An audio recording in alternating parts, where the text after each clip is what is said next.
Jesus is the answer for the world today.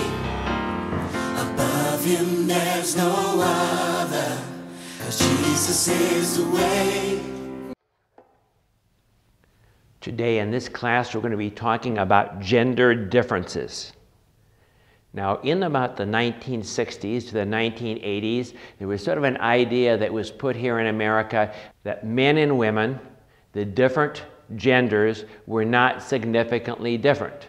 And the idea is that people were just brought up by their environments, and if you took a boy and you brought him up and gave him dolls, that he would relate to that. If you took a girl and you brought her up and you gave her trucks, she would relate to that. Well, since that time, we found that this is not true at all. In fact, we found that there are so many differences that I believe today that men and women even experience life very differently. We might even say they're almost two different species in the way they do things, and the way they think, and the way they act. And we know that there are so many, many differences. Now, in one of your textbooks, Gary Smalley gives a very good example. I think this example really hits it on the head. This is what he says.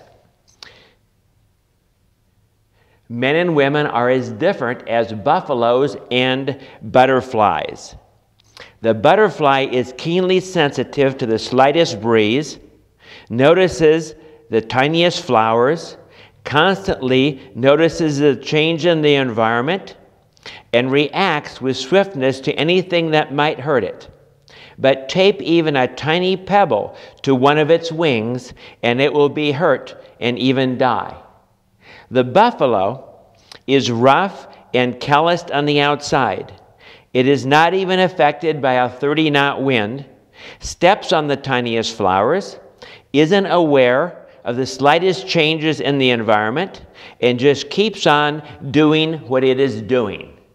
Think about it this way.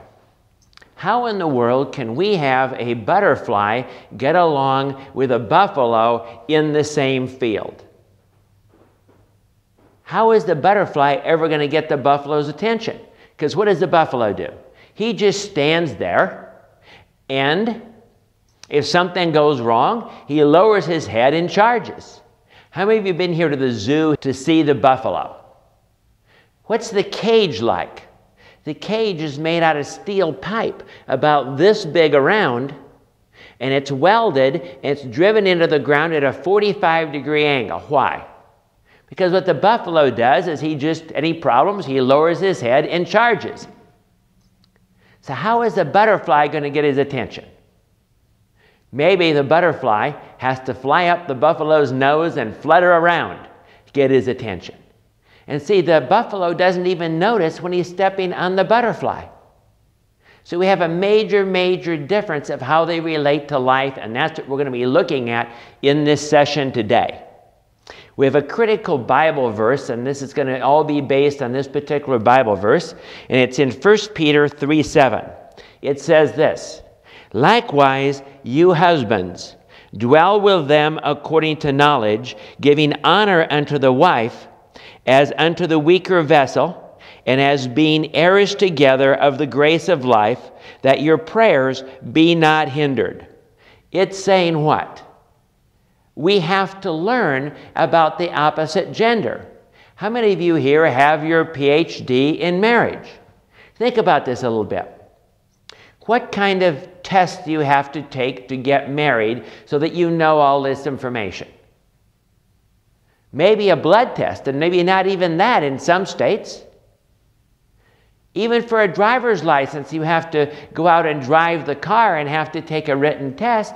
But for marriage, we require nothing. And so we come into a situation where it's just very, very difficult for people to get things together. And how well has it worked out in our marriages? We've had almost a 50% overall divorce rate, and then another statistic suggests that of the 50% that stay married, only about half of them are happy. And this is a big factor in that. But before we get into that, let's look at the biological, the sexual, and the emotional differences and get a handle on that. And then we want to get some critical things that we want to teach you here today that could make or break your marriage.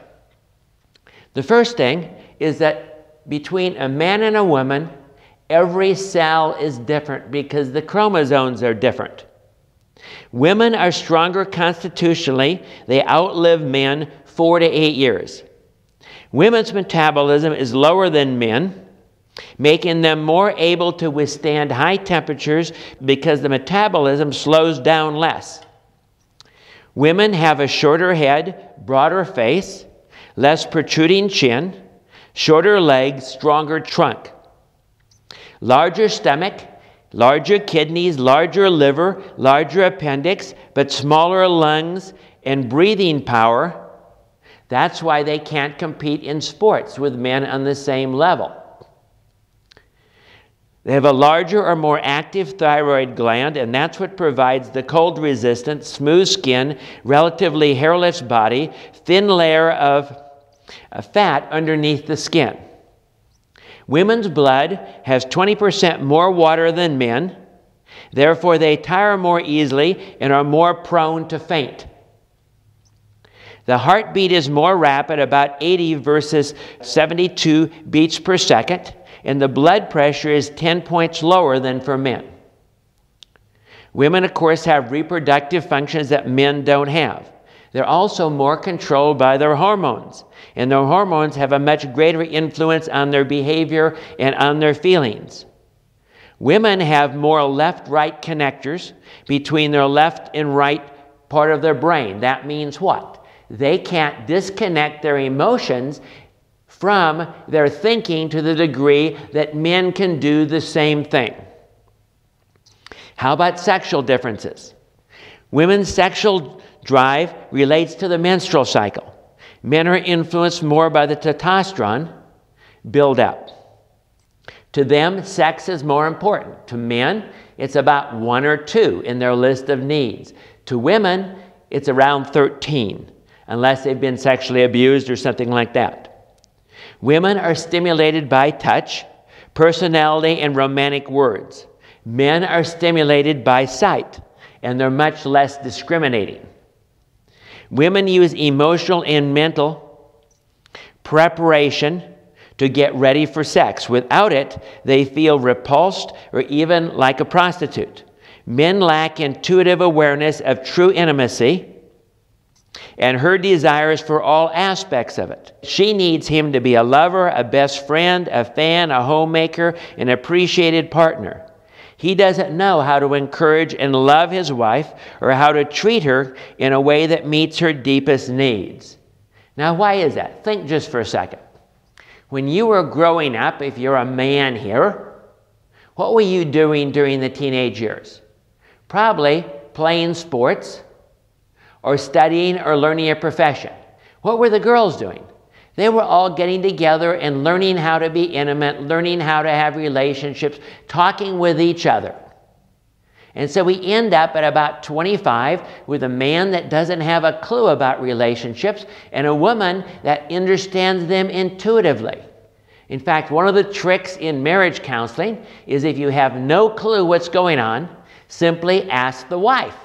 Because the wife will know, she'll understand, she probably has it all figured out, and the guy probably doesn't have a clue at all. How about emotional differences? Men, the big issue is significance, the job, things, logic, dominance, and they express their hostility by physical violence. Women, it's all about love, relationships, people, feelings. They express hostility verbally. On a vacation, guys, what do you want to do? Drive 400 miles at least, maybe drive 1,200 miles, drive straight through, and get it done. What does a woman want to do? Stop at every one of those little historical markers, stop and eat and watch things and look at the mountains and do all of these kind of things. It's just a different way of looking at life. Even stop to look at the flowers on the side of the road. Women are much more attached to their environment. See, we don't think of it that way. If we have a house and we have to give up that house and go someplace else, well, that's just something we have to do. But for a woman, that house is hers. How many of you guys have ever tried to bring a friend home when the house wasn't cleaned up, and what kind of a reaction did you get? Probably a pretty bad one, because that's the same as if she was in curlers and didn't have any makeup on, and you brought a friend home. To her, the way she looks is her. Her house is her. Her car is her. How many women here do you like to have a dirty car?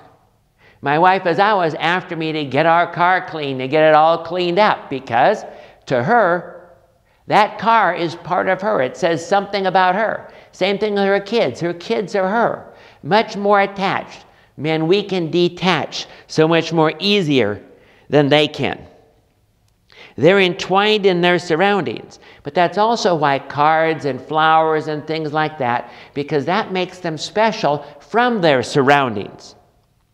Men are much more achievement-oriented. Women are much more process-oriented. Now, what does that mean? Men, how many of you figured out here that there's a problem when your wife wants you to go shopping?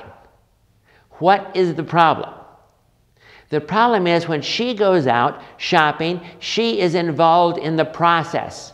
It isn't even necessary to buy anything and still have a wonderful time out shopping. She can go from store to store, and if you don't understand this, guys, when she brings out this dress and that dress and that dress and that dress and that dress, what do most guys do? They try and talk her out of all of them because they're afraid she's going to buy them all. No, she's just trying them on to see what it would be like if she had that dress. And us guys, what do we need? We are totally into going out, shooting our deer, and bringing it home. We have a specific goal. We go to the store, we find the right thing, we get it, and we go home. We're not in the process, we're in the accomplishment. So how in the world are you going to handle that? I've got a suggestion for you. If you can simply take them both into account, this is living according to knowledge. If the guy has a few specific things he's going out to shop, at the same time, he allows the woman to go in and look and go from store to store and look at all the different things. Like when my wife goes to a grocery store, we have to go and see all the sales and all the marked down items and all of that. We can't just go and get that item. We have to walk through the store. So I try to accommodate her that way.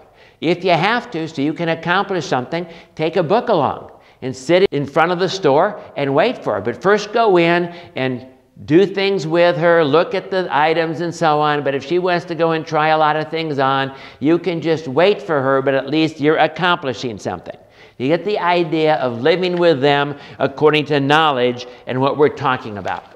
A number of years ago, there was a book that came out called Men Are From Mars, Women Are From Venus. It was a very interesting book, and it was a bestseller for several years.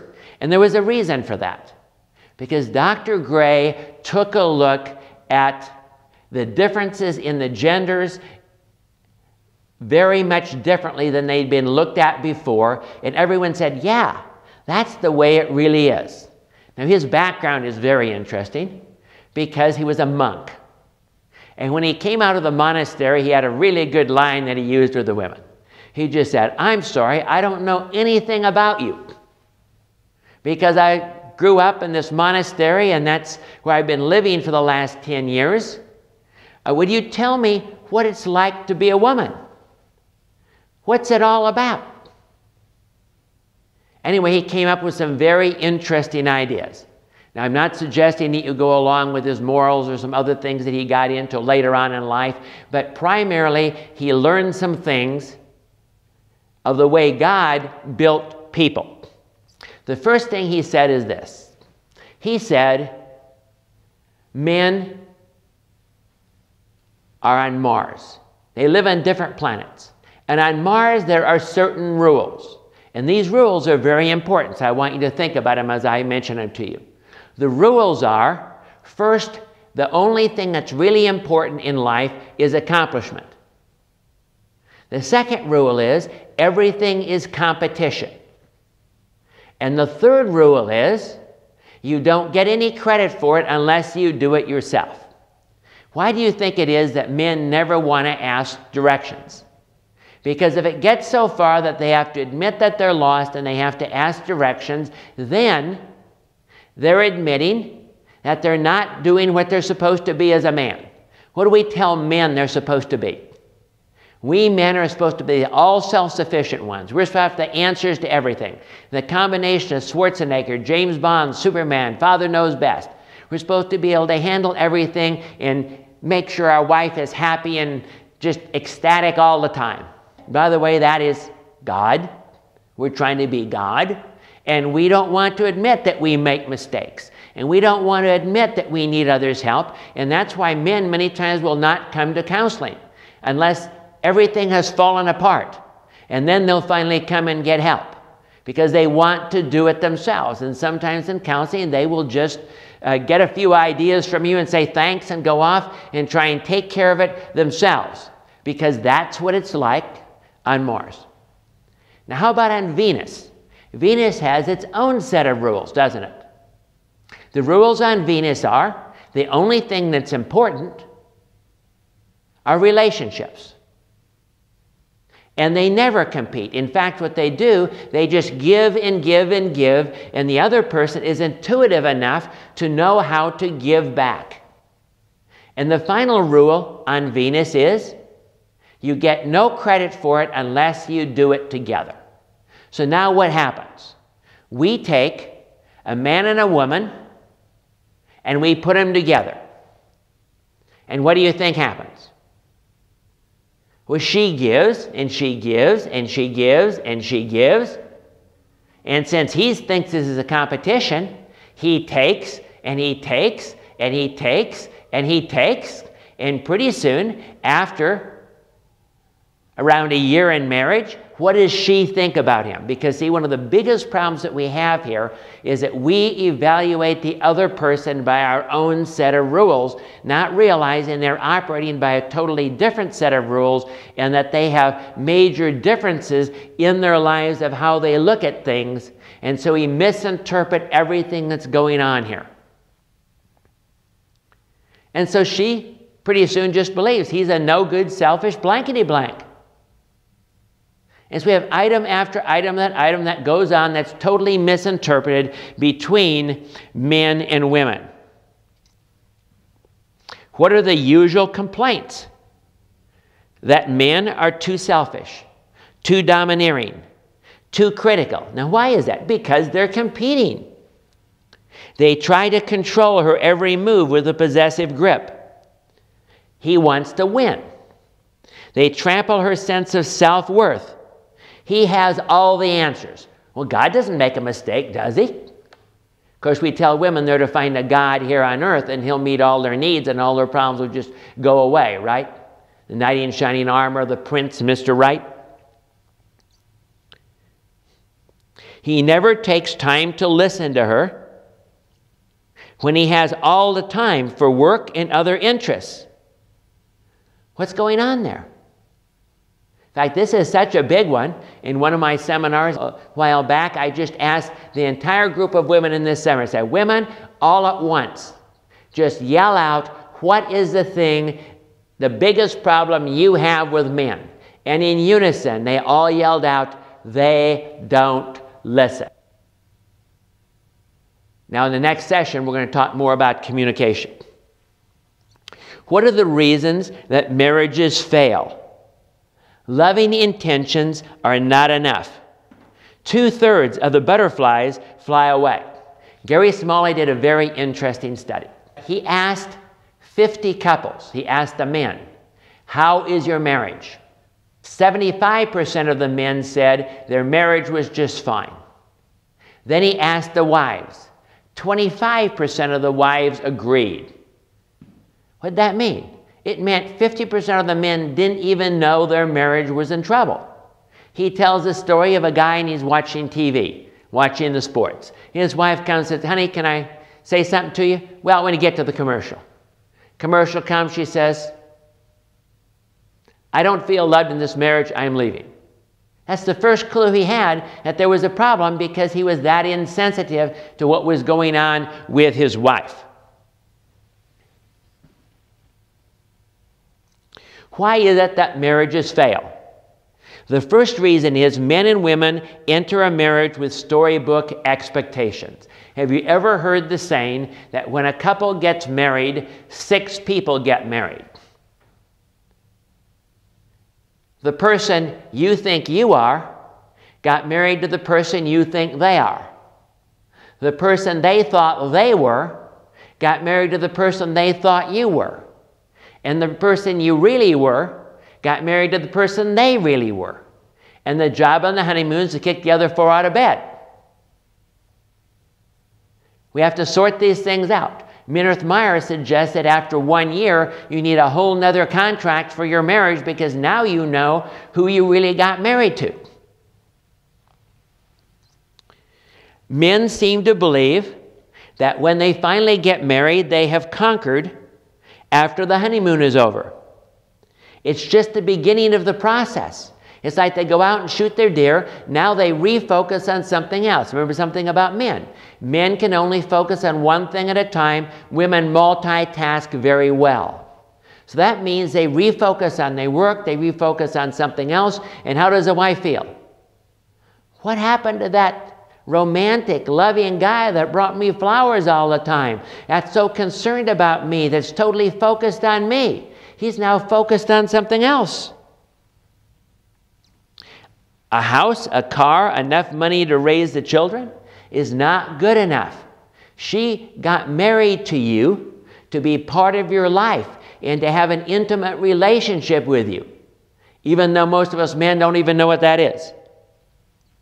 Men and women lack understanding of and do not accommodate the differences that we're talking about. Again, in A Hidden Keys to a Loving, Lasting Marriage, Gary gives a story. It's the story of Puffy. And this story is so predictable that I'll even use it in counseling. And I'll just tell the story, and when I get to a place, I'll just say to the lady, okay, what would you say? What would you say? Well, the story of Puffy goes this way. Puffy was a cat that one of their kids had. And they had spent over $250 on surgery for this cat when this cat was sick.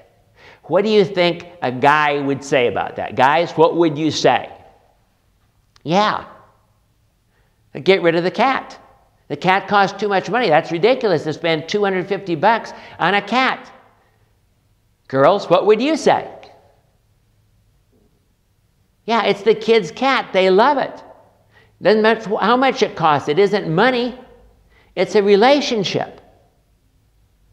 Well, anyway, Gary made the mistake of making the comment, we ought to just get rid of the cat. And of course, the kids cried and so on and so forth. And what do you think his wife said?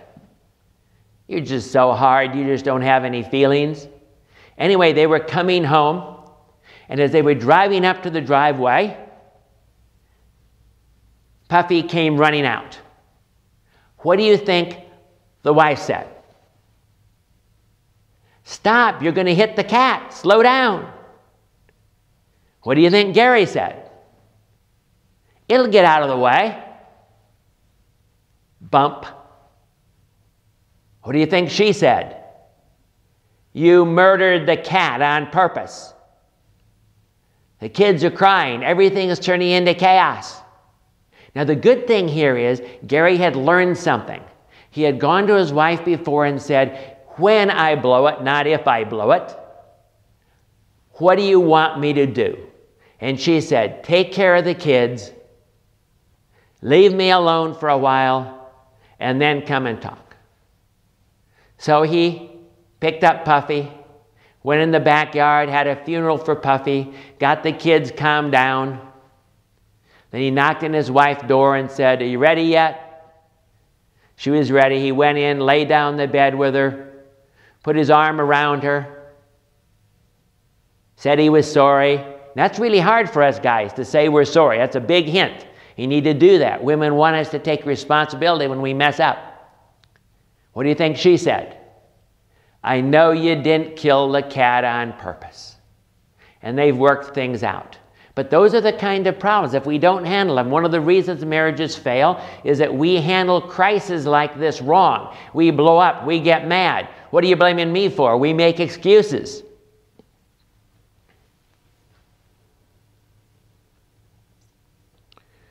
Giving honor to the wife. Other things seem more important to us, but if she isn't convinced that she is number one, you are in big trouble. See, what I suggest you do is say that quite often. You say, honey, anytime you're home, you're my highest priority. You're what I need. I put everything aside that I possibly can, and let's do something together. If the wife is not protected, you will be neglected. Why? If she doesn't feel safe, if she doesn't feel you're going to take care of her, what's she going to say to herself? I have to take care of myself. And she's going to go totally into focused on herself, and your marriage is going to start splitting and going apart like that. As I already said, crisis management. It's one of the things we do the worst. When things escalate, we start yelling, say negative things. Another big hint about men and women. To a man, overall, they sort of average things out. And while we had some bad and we had some good, there was more good than bad, so this was good. To a woman, if there's one bad thing, one blow up, one fight, it ruins the entire thing. See, their way of looking at it is like the bad apple theory. If you make an apple pie, but one of the apples is spoiled, or even just one of the pieces of the apple is spoiled, what does it do to the whole pie? Destroys the entire pie. Guys, watch out if you're not married yet and you're going in your honeymoon. Make really sure you don't have any big fights on your honeymoon, or she'll remember it for the rest of her life of how your honeymoon was so messed up. Another problem that we guys have is that we're Mr. Fix-It. And a lot of this has to do with communication that we're going to be talking more about next time. But I want to put it together and just show you what not to do. Now, the first thing to understand is when a woman has a problem, she has to talk about it until she totally understands what is going on. What do us guys do? We go to our cave. We go and we isolate ourselves and we think about it, we think about it, we think about it until we have a one-liner. Here's a little funny story that I remember from my kids growing up. My kids were teenagers. They had been going to the mall with my wife, and of course they were haranguing her to buy this designer's jeans and this thing and this thing and this thing and this thing. And how do you think she felt? Like the only thing she was worth is a paycheck. And so she had cornered my son, and she had been talking to my son for half an hour, explaining how she's never going to take him shopping again if they don't act right, if they don't respect her, if they keep pushing for stuff when she says no. And after she was done talking, my daughter walked up the stairs. And she said to my son, David, tell Sarah what I just said. My son turned to my daughter and said, she's thinking of taking us shopping again. And that was it. He had taken her a half hour, got it down to the one thing that affected them, and that was his one-liner. Well, that's how men and women tend to talk. Men think that women do the same thing. Remember, that's the problem here all the time. We think the other person is like us, and they're not like us in the slightest. Here's the story. The man comes home. The woman says, honey, the doorknob's broken. What does the man think the woman is asking him? Because we're Mr. Fix-It, we think she's just given me the one-liner. She's figured out the problem is the doorknob is broken, that's what's bothering her, so she wants me to fix the doorknob, right? So what does he do?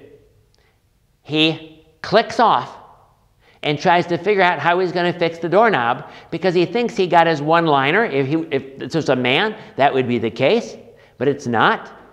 So he allows her one sentence, then he quits listening. Now, what is the only question that a woman really asks? Do you love me? So what question did that wife ask when she said, the doorknob is broken? Do you love me? And when he quit listening to her after the first sentence, how did she interpret that? He doesn't care, he doesn't want to communicate, he doesn't want to connect, he doesn't love me. So what will she do? She'll ask the question a different way. And honey, the dishwasher's broken. And he'll now try to fix the dishwasher. But by doing that, instead of listening, she's going to feel she's not loved again. And she'll do another one. And pretty soon the guy throws up his hand and said, this is impossible. How in the world can I do anything? She keeps changing from one subject to the other and doesn't give me enough time to fix it. What should the guy do? If the guy really understands women, what would he do? He walks in, she says, the doorknob's broken. He says, honey, let's sit down here on the couch and let's talk more about it and let's figure out what the problem is and what we're going to do about it.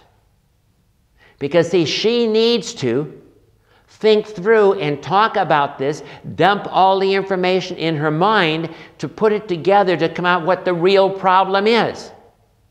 It probably is she's feeling disconnected right now. But if he will just listen and sit down, put his arm around her and talk about it for a while, then they can sort things out, and guess what? He may not even have to fix the doorknob right now. That might not be the highest priority thing that needs to be taken care of. But see, women are relational, guys try to fix things. How about women? Women are the home improvement committee. They want things better and better and better and better. To guys, the rule is, if it's not broke, don't fix it. To women, the rule is, if it's not broke, make it better. And this really drives guys sort of crazy because it seems like they can never do enough. They can never finish the honey-do list. In fact, that's one thing we have to do in most marriages is have them come up with some boundary agreement as to how much work he's going to do on fixing stuff in a given week, and she needs to prioritize it because priorities are another major problem. Why? Because what does the average guy do? The woman says, how about this, fix that for me, do this, do this, do this. He sticks them on his priority list where he believes it really belongs. And that's not even close the way she sees it. Let me use a typical example. The wife comes in and says, honey, the car, it just doesn't sound right. What does the guy think? What do you mean it doesn't sound right? He knows how cars act, and he knows, well, was it screeching? Were the brakes dragging? Was the engine not running right? What was going on here? Well, it just didn't feel right. There was no sound or anything like that, but it just didn't feel right. Where's he going to stick that in his priority list? About 256. But to her, this is a huge, huge issue. Because she's afraid, what if the car breaks down when I'm in the ghetto? What if this happens? What if that happens? Because she normally doesn't understand cars very much, so to her, this is a huge issue.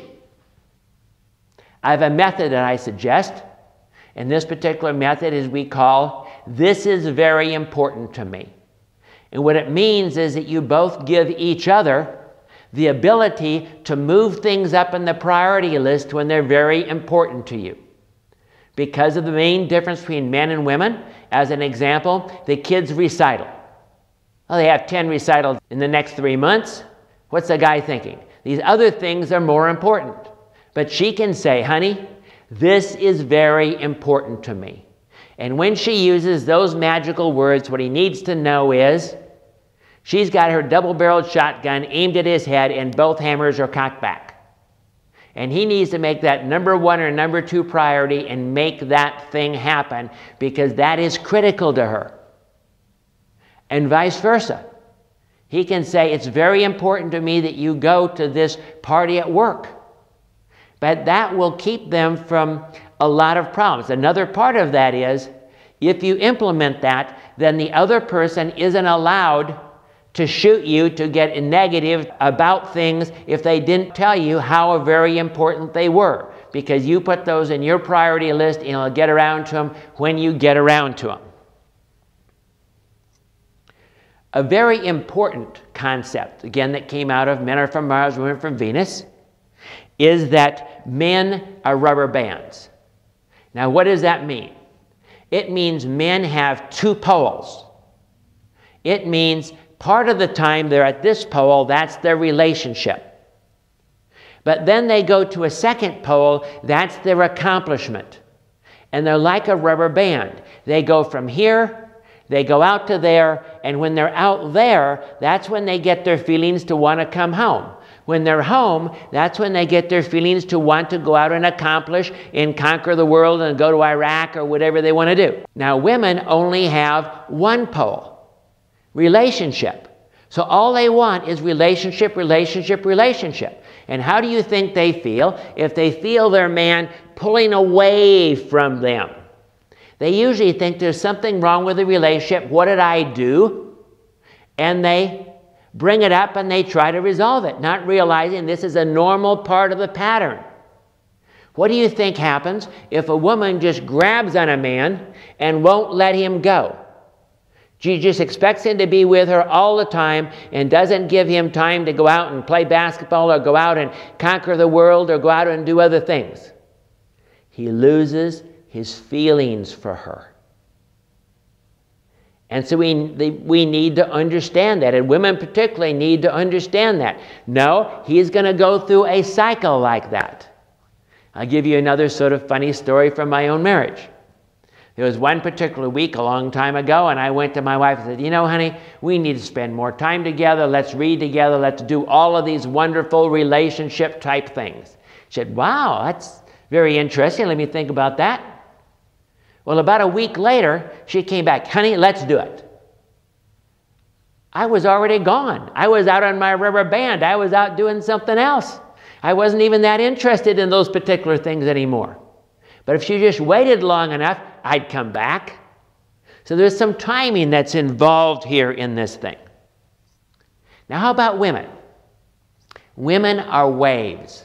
What does that mean? It means they have a cycle also, and this is on top of the menstrual cycle. Let me just make a comment here to men.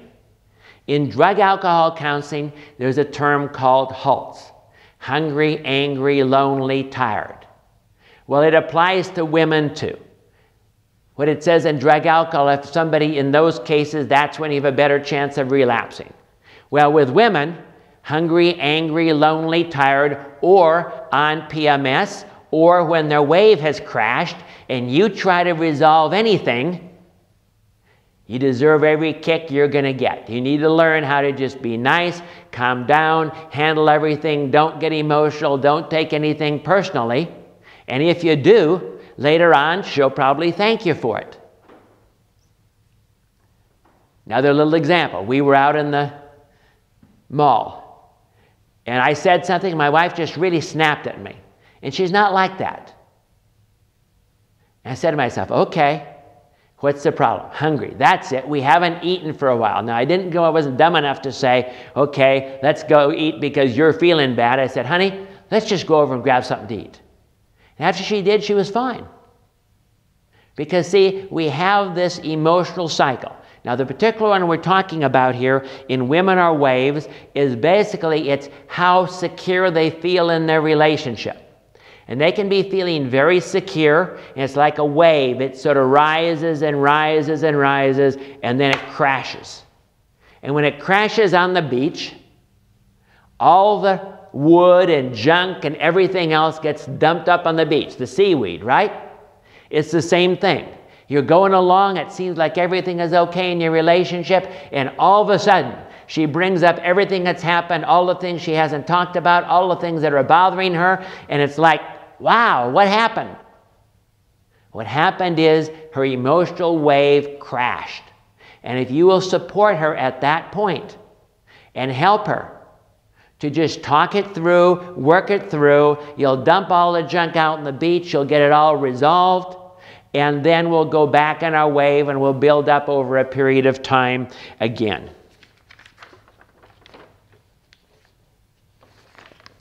So what are the mistakes? Let's put together a number of things here that might help us, okay?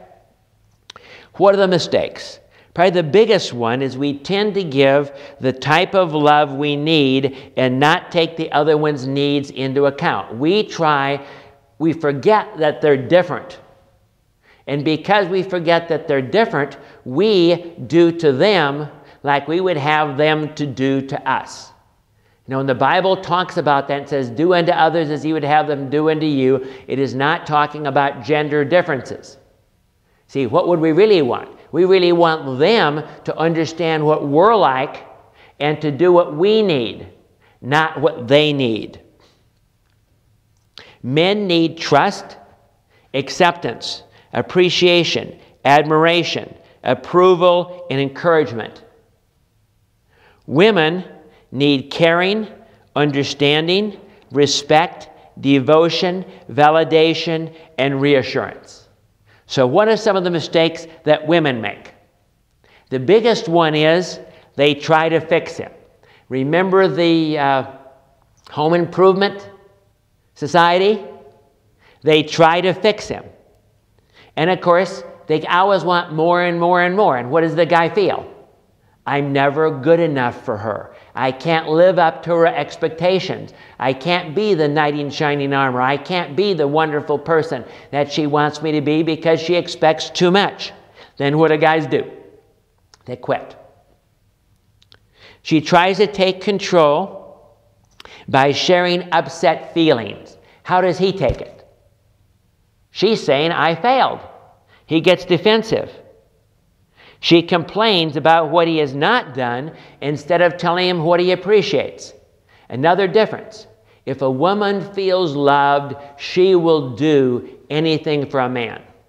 If a man feels respected and appreciated, he will do anything for a woman. She corrects him as if he was a child. Transactional analysis suggests if you ever go parent-child on someone, they'll come back parent-child on you, and you now have a fight. She expresses upset feelings with rhetorical questions. She criticizes his initiatives or his decisions. If you want to shut a man down so he won't lead, just tell him he's an absolutely lousy leader and you ought to be in charge. Trying to change a man's behavior when he makes mistakes or offering unsolicited advice. Don't ever say, I told you so. How's he going to take that? He's just a failure. You're just rubbing his nose in it. You're just kicking him when he's down. What kind of mistakes do men make? First, they don't listen. If he resists her suggestions, she feels he doesn't care. Now, this is a real problem because sometimes women expect you to do everything they ask you to do. And of course, how does a man look at it? He looks at it, decides if that's the right thing to do or not the right thing, but she feels rejected or he isn't interested in her thoughts if he doesn't do what she suggests. He takes her feelings literally and corrects her. We're going to see that again in communication next time. He listens and gets angry because she upsets him, primarily because she makes him feel like a failure.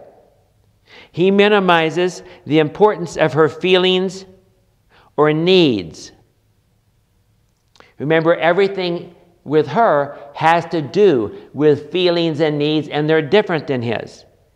He explains why he is right and why she should not be upset, discounts her emotions, and isn't open to the idea that maybe she has her own ideas. What I suggest in counseling all the time is you always say, the way I saw it. You don't see, this is the way it is. It's my way or the highway. We'll shut down a relationship faster than anything. After listening, he withdraws.